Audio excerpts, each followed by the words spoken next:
sama Suraya nggak dapat mimpi apa, nggak dapat tanda apa. Biasanya tuh selalu ada ketika orang tua kamu mimpi gigi putus, bener nggak sih? Ya, anaknya sama Iya, anaknya. Tapi kalau saya nggak ada tanda, jadi nggak tahu ya.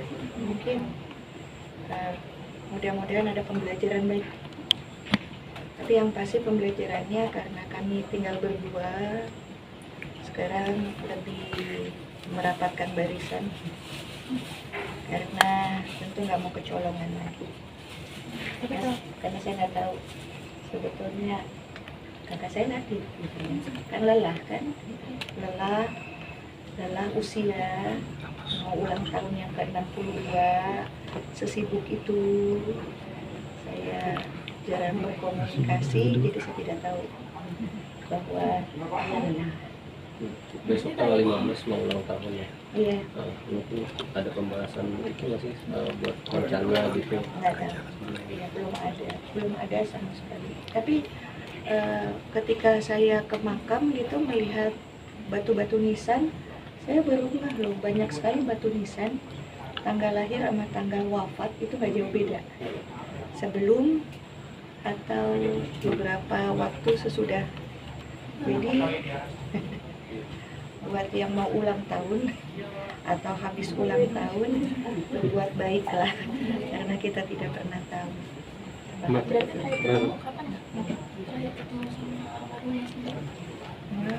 kami berkomunikasi karena memang rumahnya kan jauh ya.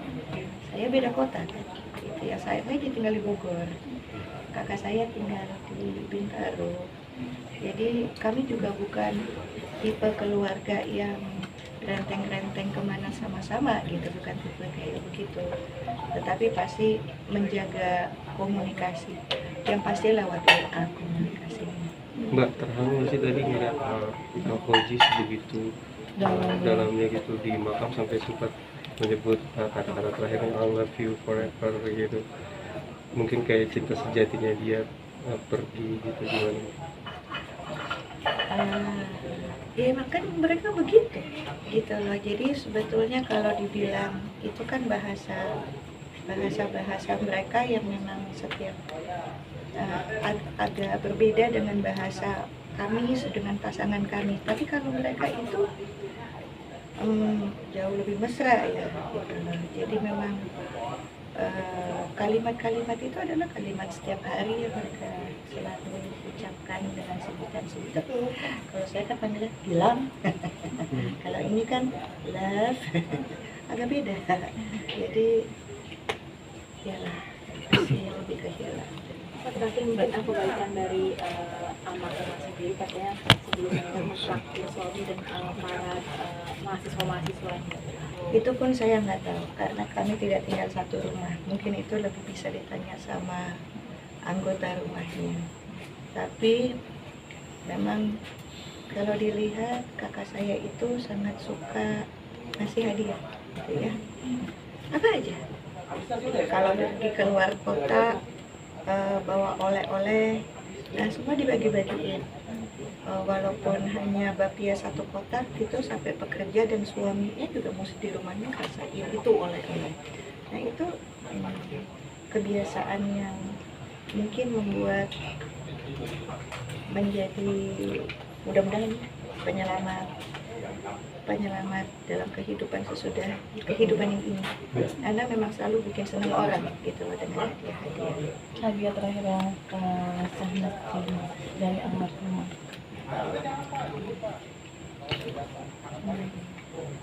Batu.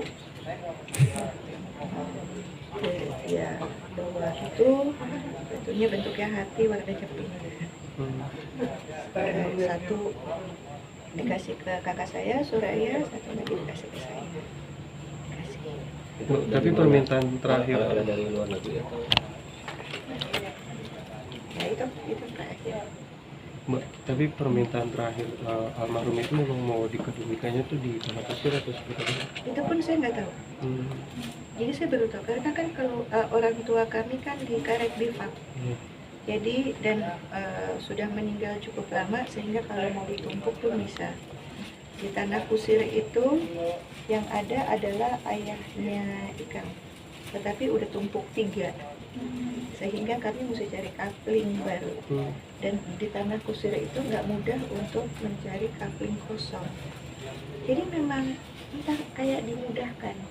Jadi datang langsung nyari, dapat semua sesuai yang dia mau. Dan menurut anggota keluarganya yang inti, memang belakangan ini ibu selalu ngomonginnya soal kematian kalau nggak pakai sakit tuh enak ya, gitu. Jadi emang ya dikasih semuanya, dikasih apa yang dia mau dikasih. Sampai di Instagramnya juga nulis postingan tetap berjuang dalam tenang sampai Allah menjemput kita pulang. Postingan sebuah kita. Ya, pada dasarnya kita semua juga tinggal nunggu giliran ya, gitu lah.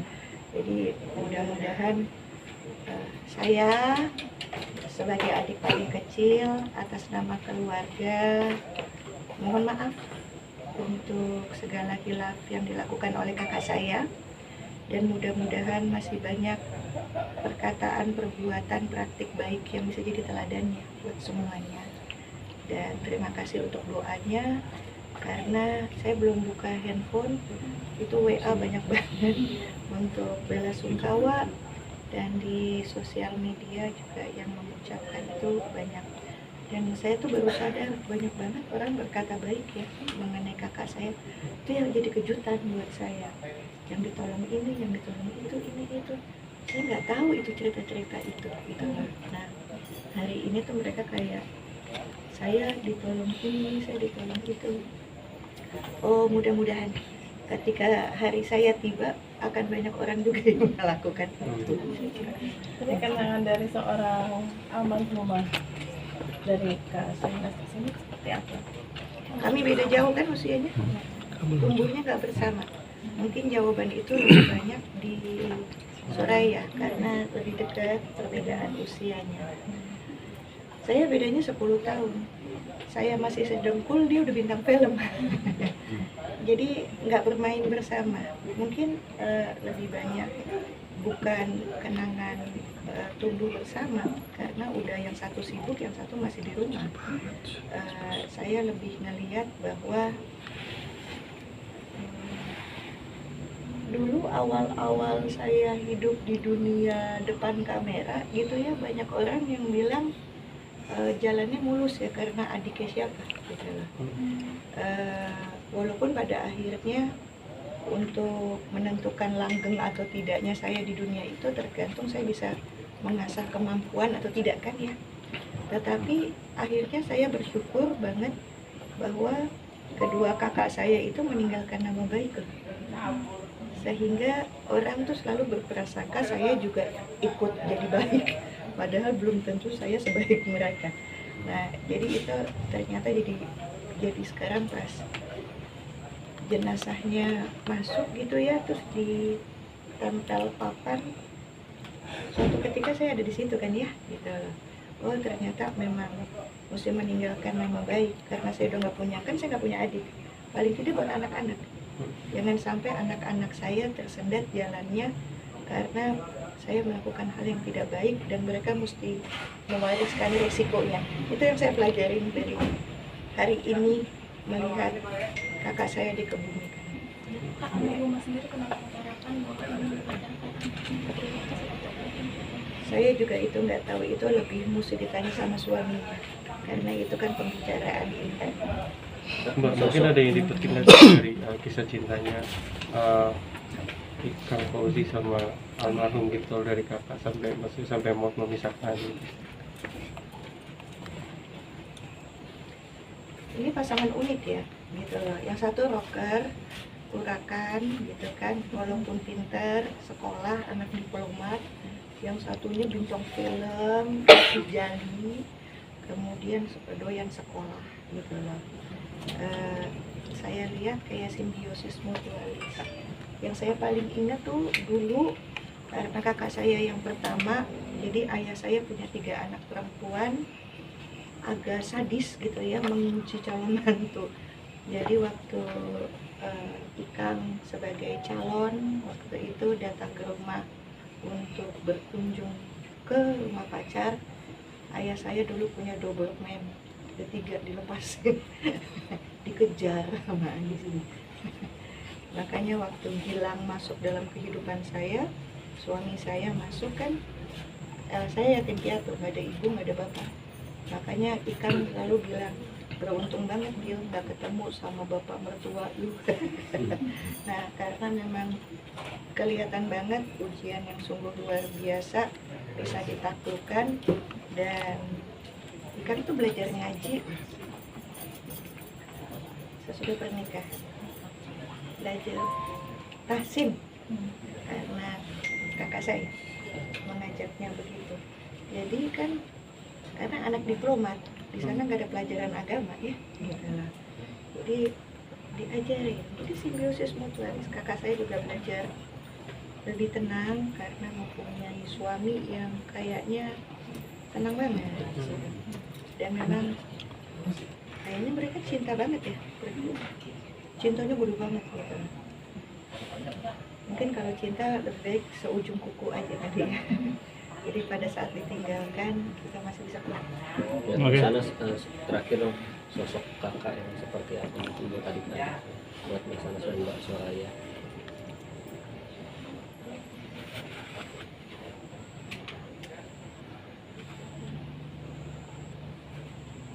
Mungkin saya bisa ngejawabnya buat saya ya. Kalau apa dampaknya di kakak saya satu lagi, saya nggak bisa tahu isi hatinya. Mungkin Mbak Aya lebih bisa jawab. Tapi kalau di saya, kakak saya tuh nggak pernah memuji. Saya nggak tahu kakak saya itu bangga sama saya. Karena kakak saya tuh bukan tipe yang langsung memuji.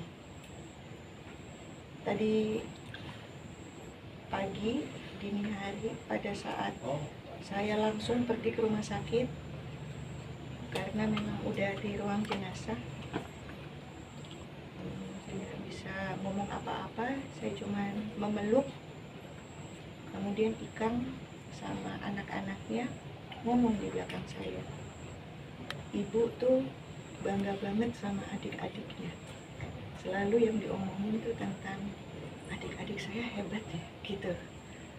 Saya nggak pernah langsung dikasih tahu dari mulut dia.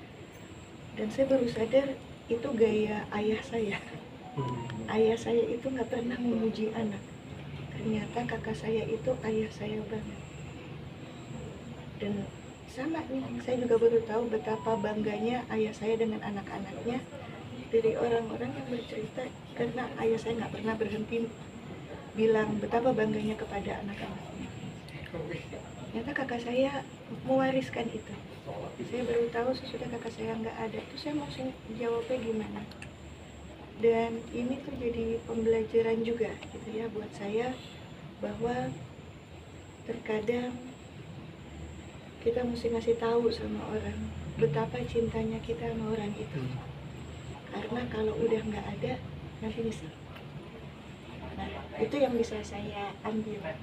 Jadi kakak saya tangan besi kepada adik-adiknya, tapi niatnya baik ternyata, supaya adik-adiknya nggak berhenti berjuang.